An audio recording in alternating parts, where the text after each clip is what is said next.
choosing a niche. I love how you then said big thing is productizing. And then I agree, like once you hit a certain milestone, the people that were with you in the past, in some cases will still be a fit to grow because they have the natural adaptation to learn and they can grow.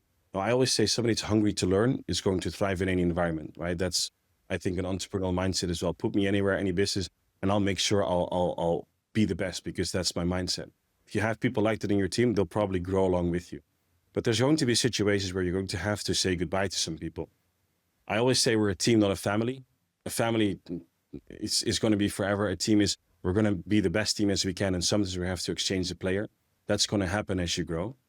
I love the people I work with and I'd love to see them grow. And it's been a pain for me as an owner, as a business, as an operator, to sometimes say goodbye to people that have been so well and have been such a great addition to the team, and then have to say goodbye to them because they simply can't grow anymore. At least I didn't see the potential. I'd rather see them leave. But yeah, that's it. It happens. Sometimes you have to say goodbye. Something you said, that we're a team, not a family. I think it's a good way to look at it because I've fallen in the same trap you mentioned, like having difficulty in getting rid of someone in my first company. I've gotten better at it. But I remember having a discussion with this guy that wanted to become my COO, Chief Operating Officer. And I gave him a list of things that he needed to work on. And he said, "So you're asking me to change who I am?" I said, "Yes, because who you are is not a good fit for that position. So you need to change who you are." And he got super upset and defensive and ended up quitting, basically. So it's like, you want to go here, but you don't want to make the changes. You know what I mean? It's like some people, like you said, you want the best for them, but if they don't want the best for themselves or can't change, then it's time to just go our separate ways, basically. Yeah, I hear you. I'm going to be honest. I've had to do that myself as well. I've had to have personal growth a lot. And I don't know how it was for you as an entrepreneur, but through the last 5 years, for example, I've grown so much. I'll give you an example.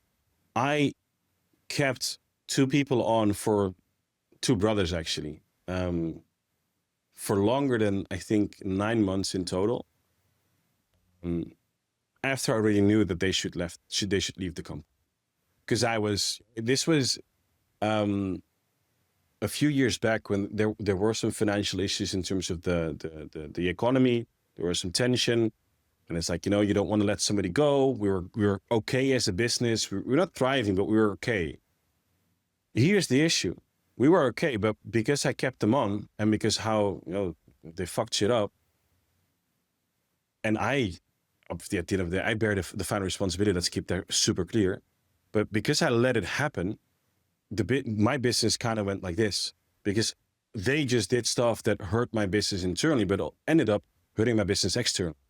It was my other team members that got, just pissed off that these people were still here.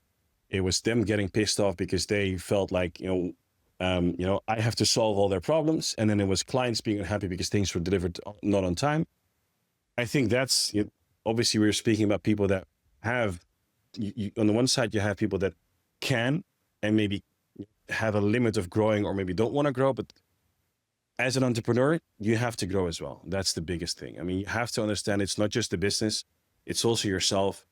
And you have to take care of yourself as well. And I've let myself down and I've let the business down and also my team members down by not being,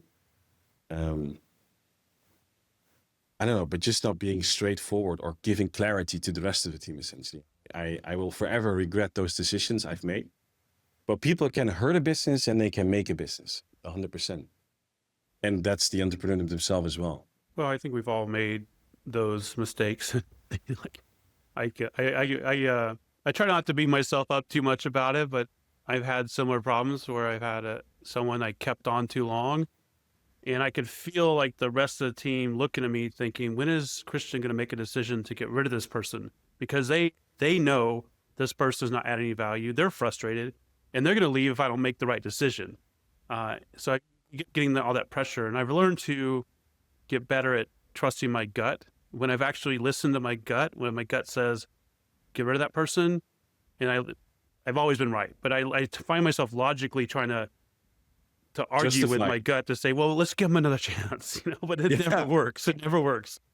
I'm a good guy, but one tip I've also learned is don't be afraid to ask, because you just said something very crucial. The same people that knew that it was time to part ways, or is asking, why isn't Christian or why isn't Sean letting this go, this person, because it's not good for the business. These people have a heart for the business, right? And what I didn't do as much is ask them, hey, what's your stance? Or maybe I didn't open up the room enough to give them the feeling that they could actually speak freely about people. And not in a gossipy way, but in a sense of like, hey, I care about the business. This person isn't living up to their potential. If that continues, and I'm talking about my management team essentially here that I'd love to hear this from, or maybe people that work alongside of this person. I've started doing that more and more. And I'll tell you one thing, I've been making better decisions. I have the same thing with the gut. The moment that my gut tells me it's time to go, I'm like, nah, why? Oh, give another chance. Let's see what happens. And it never works out. It never works out. Never. So yeah, I think a good lesson for everybody that's listening. I mean, the answer isn't to fire everybody, but it's to listen to your gut. It's to listen to the people that are close to you, and make sure that you put your ear to the ground, but listen to yourself, because usually your intuition is going to be right. And if it isn't, you'll find signals when you dive deeper that show you if there's actually potential or not. But usually trust